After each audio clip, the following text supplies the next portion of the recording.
Hey guys, welcome back to my On the Road in Cuba series of 30 looks in 30 days using the same products. I'm jumping into this look with my handy Complexion Rescue Tinted Moisturizer from Bare Minerals in the shade Tan and just literally slapping that on with my fingers because, as you know, it's too hot down here for foundation, and this way I can apply it pretty sparingly.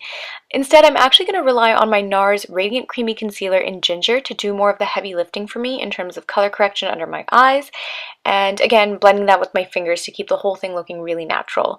For my time working and training with NARS, I know that this product was actually designed to be blended with fingers because that really helps to warm it up, and it also helps to melt it into the skin so it looks super natural.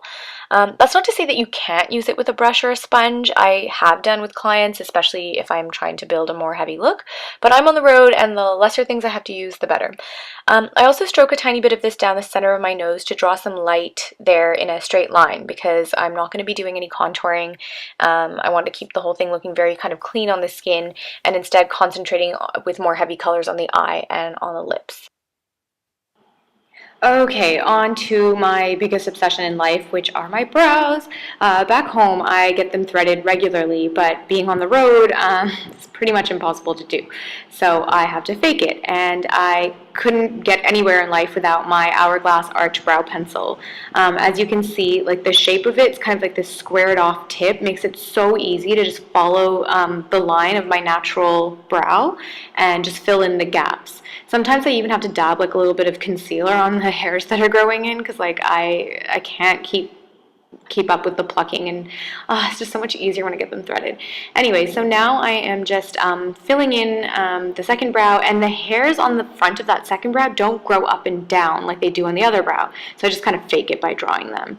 Part of this nightmare of like not being near my eyebrow lady means I've like kind of over plucked in that outer third, so I just fake it by drawing more hairs in underneath, and yeah, like right there, that's where that gap is.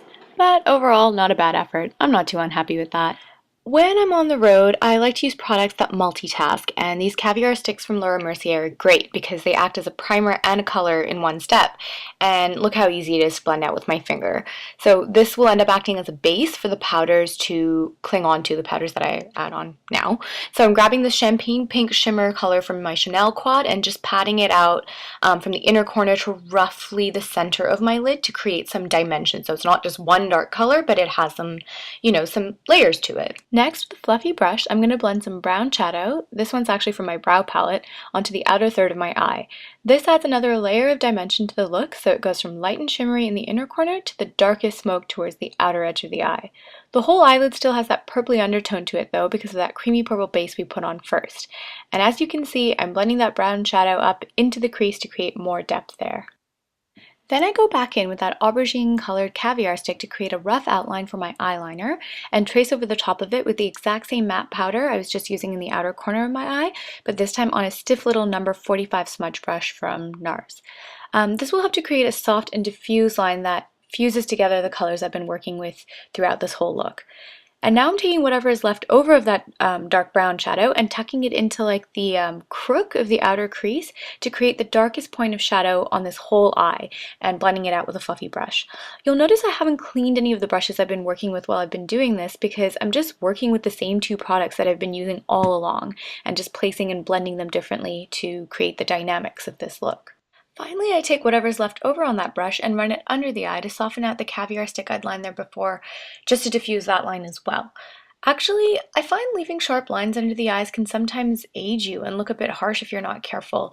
So a quick pro tip I like to tell my clients is if you ever look in the mirror and are like, what is going on with my eye makeup, try softening out any eyeliner you put on under the eye, even just with like a Q-tip, to take the look from looking, a bit harsh to something more subtle and professional. And then, of course, don't forget to give yourself a couple of good coats of mascara just to plump out and complete your whole look. Oh, and one last thing on the eye. I'm going to go back in with that aubergine caviar stick and use it on my waterline. A lot of people don't know you can actually do that with them, and for a traveling makeup artist, it eliminates the need for another product, so I'm winning at this stage.